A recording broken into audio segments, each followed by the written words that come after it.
ನಮ್ಮ Congress beet reporter Maruthesh ನೇರ ಸಂಪರ್ಕದಲ್ಲಿದ್ದಾರೆ. ಜೊತೆಗೆ ನನ್ನ ಕೊಲೀಗ್ ಪ್ರಶಾಂತ್ ನಾಥು ಸಹ. ಮಾರುತೇಶ್, ಬೊಮ್ಮಾಯಿಯವರ ಸರ್ಕಾರಕ್ಕೆ ಆಗ ಅಧ್ಯಕ್ಷರಾಗಿದ್ದ ಗುತ್ತಿಗೆದಾರರ ಸಂಘದ ಅಧ್ಯಕ್ಷರಾಗಿದ್ದ ಕೆಂಪಯ್ಯ ಅವರ ಪತ್ರ ಎಂಥ ಹೊಡೆತ ಕೊಡ್ತು ಆ ಇಮೇಜ್ಗೆ ಅನ್ನೋದು ಗೊತ್ತು. ಈಗ ಅಧ್ಯಕ್ಷರಾಗಿರುವ ಮಂಜುನಾಥ್ ಅವರು ಅಂಥದ್ದೇ ಹೊಡೆತ ಕೊಡ್ತಿದ್ದಾರಾ? ಎಷ್ಟು ಗಂಭೀರವಾಗಿದೆ ಸರ್ಕಾರ ಈ ವಿಷಯದಲ್ಲಿ? ಎಲೆಕ್ಷನ್ ಇನ್ನೂ ದೂರ ಇದೆಯಲ್ಲ?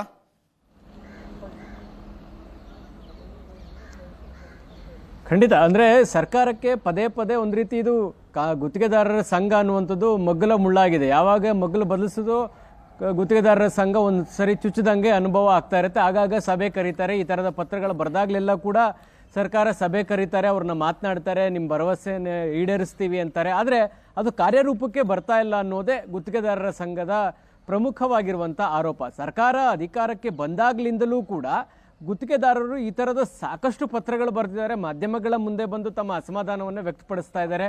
ಇಷ್ಟೆಲ್ಲ ಆದರೂ ಕೂಡ ಸರ್ಕಾರ ಅವರ ಬೇಡಿಕೆಗಳನ್ನು ಈಡೇರಿಸಲಿಕ್ಕೆ ಸಾಧ್ಯ ಆಗ್ತಾ ಇಲ್ಲ. ಸರ್ಕಾರ ಒಂದು ವೇಳೆ ಆ ರೀತಿ ಬೇಡಿಕೆಗಳನ್ನು ಈಡೇರಿಸಿದ್ದಕ್ಕೆ ಮುಂದೆ ಆದರೆ ಹಿಂದಿನ ಅವಧಿಯಲ್ಲಿ ಮಾಡದಿರ್ತಕ್ಕಂಥ ಗುತ್ತಿಗೆದಾರರಿಗೆ ಅನುಕೂಲ ಆಗುತ್ತೆ, ಲಾಭ ಆಗುತ್ತೆ.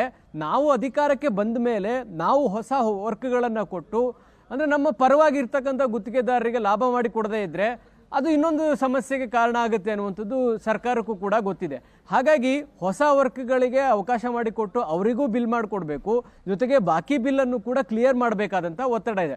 ಹೀಗಾಗಿನೇ ವಿಪಕ್ಷದಲ್ಲಿ ಇದ್ದಂಥ ಸಂದರ್ಭದಲ್ಲಿ ಯಾವ ವಿಚಾರಗಳನ್ನು ನಾವು ಪಿಕ್ ಮಾಡ್ತೀವಿ, ನಾವು ಅಧಿಕಾರಕ್ಕೆ ಬಂದ ಮೇಲೆ ಅದರ ಪರಿಣಾಮಗಳು ಏನಾಗುತ್ತೆ, ಅದನ್ನು ನಾವು ನಿಭಾಯಿಸ್ಬೋದಾ ಇಲ್ವಾ ಅನ್ನೋದನ್ನು ತಿಳಿದುಕೊಳ್ಬೇಕು ಅನ್ನೋದಕ್ಕೆ ಗುತ್ತಿಗೆದಾರರ ಸಂಘ ಬರೆದಂಥ ಪತ್ರವನ್ನು ಕಾಂಗ್ರೆಸ್ ಒಂದು ರೀತಿ ಚುನಾವಣೆ ಅಸ್ತ್ರವಾಗಿ ಬಳಸ್ಕೊಂಡಿದ್ದೆ.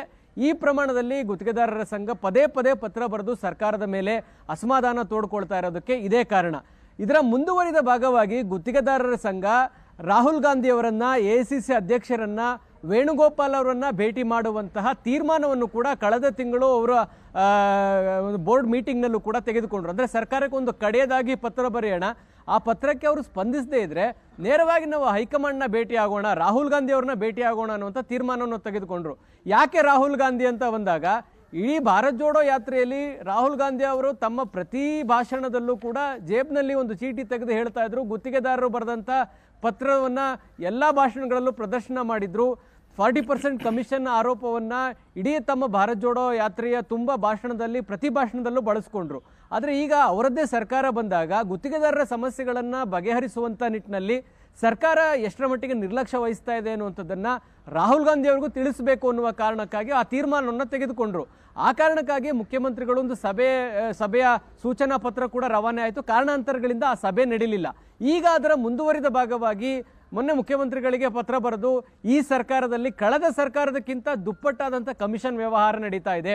ಗುತ್ತಿಗೆದಾರರಿಗೆ ದಸರಾ ಅಂತ ಹೇಳಿದ್ರೆ ಒಂದು ರೀತಿ ಸರ್ಕಾರದಿಂದ ಬಿಲ್ ಕ್ಲಿಯರ್ ಆಗಿ ಒಂದು ಬಂಪರ್ ಗಿಫ್ಟ್ ಅನ್ನೋ ರೀತಿ ಬಿಲ್ಗಳು ಕ್ಲಿಯರ್ ಆಗ್ತಾ ಇತ್ತು ದಸರಾ ಸಂದರ್ಭದಲ್ಲಿ. ಆದರೆ ಈ ಸರ್ಕಾರದಲ್ಲಿ ಅದು ಆಗ್ತಾ ಇಲ್ಲ ಅನ್ನುವಂಥ ಬೇಸರವನ್ನು ಕೂಡ ವ್ಯಕ್ತಪಡಿಸಿದ್ದಾರೆ. ಹೀಗಾಗಿ ಸರ್ಕಾರ ಈ ಬೇಸರಗಳಿಗೆ ಸ್ಪಂದಿಸುವಂಥ ಕೆಲಸ ಆಗ್ತಾ ಇದೆ ವಿನಃ ಅದು ಕಾರ್ಯರೂಪಕ್ಕೆ ಬರ್ತಾ ಇಲ್ಲ. ಗುತ್ತಿಗೆದಾರರ ಸಂಘ ಬಹುಶಃ ಕೆಂಪಣ್ಣ ಈ ಪರಿಸ್ಥಿತಿಯಲ್ಲಿ ಇದ್ದಿದ್ರೆ ಈ ಇಂಟೆನ್ಸಿಟಿ ಮತ್ತು ಈ ಹೋರಾಟ ಇನ್ನೊಂದು ಹಂತಕ್ಕೆ ಹೋಗ್ತಾ ಇತ್ತು ಅನ್ನೋದಂತೂ ನಿಜ.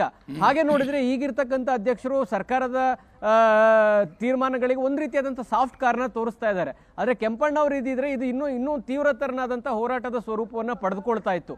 ಸೊ ಅಷ್ಟರ ಮಟ್ಟಿಗೆ ಕಾಂಗ್ರೆಸ್ ಸರ್ಕಾರ ಒಂದು ಸೇಫ್ ಝೋನಲ್ಲಿದೆ ಗುತ್ತಿಗೆದಾರರ ವಿಚಾರದಲ್ಲಿ. ಈಗ ಎಷ್ಟು ವರ್ಷ ಅಂತ ಇದನ್ನೇ, ಅಂದರೆ BJP ಗವರ್ನಮೆಂಟಲ್ಲಿ ಇದ್ದಂಥ ಬಿಲ್ ಅಂತೇಳಿ ಈಗ 2.5 ವರ್ಷ ಆಗ್ತಾ ಬಂತು. ನವೆಂಬರ್ ಬಂದಾಗ ಪ್ರತಿ ಸರಿ ಇದೇ ಮಾತನ್ನು ಎಷ್ಟು ಅಂತ ಹೇಳಲಿಕ್ಕೆ ಸಾಧ್ಯ ಇದೆ? ಹಾಗಿದ್ರೆ BJP ಸರ್ಕಾರದಲ್ಲಿ ಆಗಿರ್ತಕ್ಕಂಥ ಕೆಲಸಗಳು ಆಗೇ ಇಲ್ವಾ, ಅಥವಾ ಆ ಕೆಲಸಗಳಿಗೆ ಬಿಲ್ ಕೊಡುವಂಥ ಜವಾಬ್ದಾರಿ ಕಾಂಗ್ರೆಸ್ ಸರ್ಕಾರಕ್ಕೆ ಇಲ್ವಾ? ಸೊ ಈ ಥರದ ಪ್ರಶ್ನೆಗಳು ಕೂಡ ಈಗ ಗುತ್ತಿಗೆದಾರರ ಸಂಘದವರು ಎತ್ತಿದ್ದಾರೆ. ಹೀಗಾಗಿ ಸರ್ಕಾರಕ್ಕೆ ಒಂದು ರೀತಿ ಆರ್ಥಿಕ ಸಮಸ್ಯೆಗಳು, ಒಂದು ಕಡೆ ಶಾಸಕರು ಅನುದಾನ ಕೇಳ್ತಾ ಇರೋದನ್ನು ಅವ್ರಿಗೂ ಫುಲ್ಫಿಲ್ ಮಾಡಲಿಕ್ಕೆ ಸಾಧ್ಯ ಆಗ್ತಾ ಇಲ್ಲ. ಗ್ಯಾರಂಟಿಗಳ ಕಾರಣಕ್ಕಾಗಿ ಆರ್ಥಿಕ ಪರಿಸ್ಥಿತಿ ಸರ್ಕಾರದ್ದು ಹೇಳಿಕೊಳ್ಳುವಂಥ ಪರಿಸ್ಥಿತಿಯಲ್ಲಿ ಇಲ್ಲ. ಒಂದು ಕಡೆ ಶಾಸಕರು ಕೂಡ ಅನುದಾನಕ್ಕಾಗಿ ಡಿಮ್ಯಾಂಡ್ಗಳನ್ನು ಇಡ್ತಾ ಇದ್ದಾರೆ, ಗುತ್ತಿಗೆದಾರರು ಕೂಡ ಬಿಲ್ ಕ್ಲಿಯರ್ ಮಾಡ್ತಾ ಇದ್ದಾರೆ, ಗ್ಯಾರಂಟಿಗಳಿಗೂ ಹಣ ಒದಗಿಸಬೇಕಾದಂಥ ಪರಿಸ್ಥಿತಿ ಇದೆ. ಈ ಎಲ್ಲ ಕಾರಣಗಳಿಂದಾಗಿ ಗುತ್ತಿಗೆದಾರರು ಕೇಳ್ತಾ ಇರುವಂತಹ ಬೇಡಿಕೆಗಳನ್ನು ಈಡೇರಿಸೋದಕ್ಕೆ ಸರ್ಕಾರದ ಕೈಲಿ ಆಗ್ತಾ ಇಲ್ಲ ಅನ್ನೋದಂತೂ ಬಹಳ ಸ್ಪಷ್ಟ. ಹಾಗಾಗಿ ಈಗ ಮುಂದುವರಿದ ಹೋರಾಟ ಗುತ್ತಿಗೆದಾರರ ಸಂಘ ಯಾವ ರೀತಿ ಮಾಡ್ತಾರೆ ಅಂತ ನೋಡಬೇಕು. ಅಜಿತ್,